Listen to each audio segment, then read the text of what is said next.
मैं आज हिंदुस्तान को दाद देता हूं, इन्होंने हमेशा आजाद फॉरेन पॉलिसी रखी। जब तक इमरान खान सत्ता में रहे तब तक भारत की नीतियों और प्रधानमंत्री मोदी की सोच और उनके एजेंडे का विरोध करते रहे। तब पाकिस्तान की जनता के लिए इमरान खान का पैगाम साफ था कि भारत की सरकार पाकिस्तान विरोधी है। लेकिन जैसे ही इमरान खान की सरकार इतिहास का हिस्सा हो गई, इमरान खान की सोच भी बदल गई और बोली, कभी किसी की जरूरत नहीं है कि वहां इस तरह की बात करें। मेरे मुल्क की फॉरेन पॉलिसी मेरे लोगों की बेहतरी में हो। साथ वाला हमारा मुल्क है हिंदुस्तान। मैं आज हिंदुस्तान को दाद देता हूं, इन्होंने हमेशा आजाद फॉरेन पॉलिसी रखी। आज हिंदुस्तान उनके साथ मिला हुआ, उनका अलायंस है। क्वाड के अंदर अमेरिका का अलायंस की हुई है और अपने आप को वो कहता है मैं न्यूट्रल हूं। रूस से तेल मंगवा रहा है जबकि सैंक्शंस लगी हुई हैं, क्योंकि हिंदुस्तान की पॉलिसी अपने लोगों की बेहतरी के लिए है। ये सब जानते हैं कि इस बोली के पीछे भी सियासत है। हर हाल में इमरान खान को प्रधानमंत्री की कुर्सी चाहिए, इसीलिए पाकिस्तान सरकार को घेरने के लिए बार बार पीएम मोदी और उनके एजेंडे को मुद्दा बना लेते हैं। पीएम मोदी की इस तस्वीर को भी इमरान खान बर्दाश्त नहीं कर पा रहे हैं। मोदी के करिश्मे को समझ नहीं पा रहे हैं। उगते सूर्य के देश जापान में भारत की प्रतिष्ठा सूर्य सी चमक रही है और आंखें पाकिस्तान की जल रही हैं। इमरान खान के सामने मुश्किल ये है कि अगर वो भारत का नाम नहीं लेंगे तो सरकार पर वार कैसे करेंगे।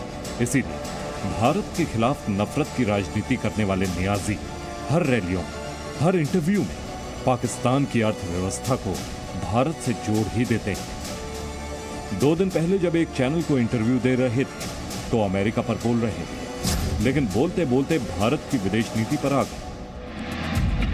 जब रूस ने हमें तेल और गेहूं खरीद पर 30% की छूट का प्रस्ताव दिया, भारत ने भी यही किया।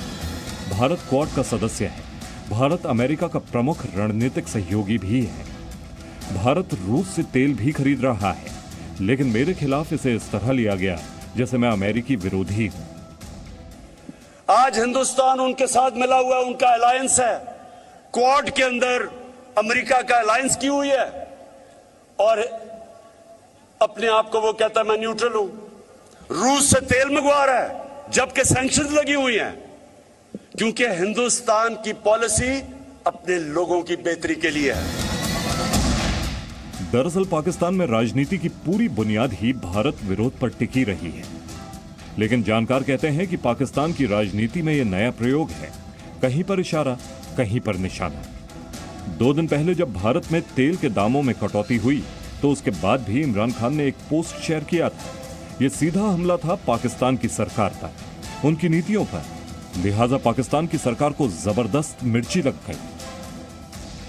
ये पाकिस्तान का बल्कि दुनिया का वाहिद चूहा है जो 22 करोड़ लोगों का आटा खा गया, जो 22 करोड़ लोगों की चीनी खा गया, जो 22 करोड़ लोगों का घी खा गया। ये वो है जो 22 करोड़ लोगों की नौकरियां खा गया। पाकिस्तान में आज तक कोई प्रधानमंत्री नहीं हुआ जिसकी सरकार पूरे 5 साल चली हो।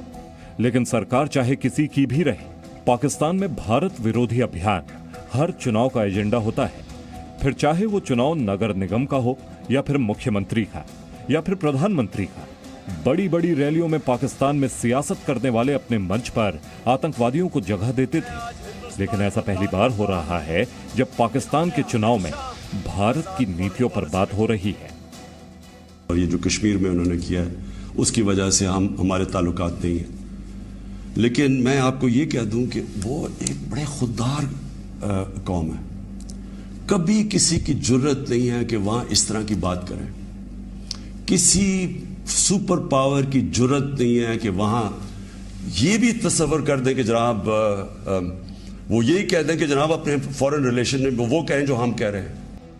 पीएम मोदी एक बड़ा कूटनीतिक चक्रव्यूह रचते हैं जिसको अच्छे अच्छे विदेश मामलों के जानकार तक नहीं समझ पाते। इमरान खान ने यह भ्रम पाल लिया है कि उन्होंने पीएम मोदी की सोच को समझ लिया है।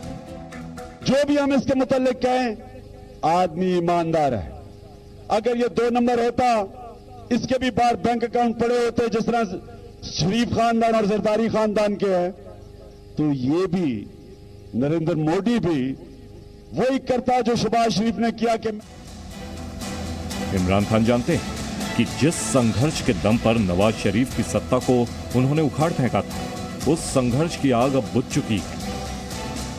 इस्लामाबाद की सड़कों पर जमा भीड़ को बांध कर अगर रखना है तो राजनीति में कुछ नए प्रयोग करने होंगे। इसीलिए सत्ता की चाहत में इमरान खान अब मोदी के करीब आ गए हैं, उनकी शरण में आ गए हैं, भक्त बन गए हैं। ब्यूरो रिपोर्ट, जी मीडिया।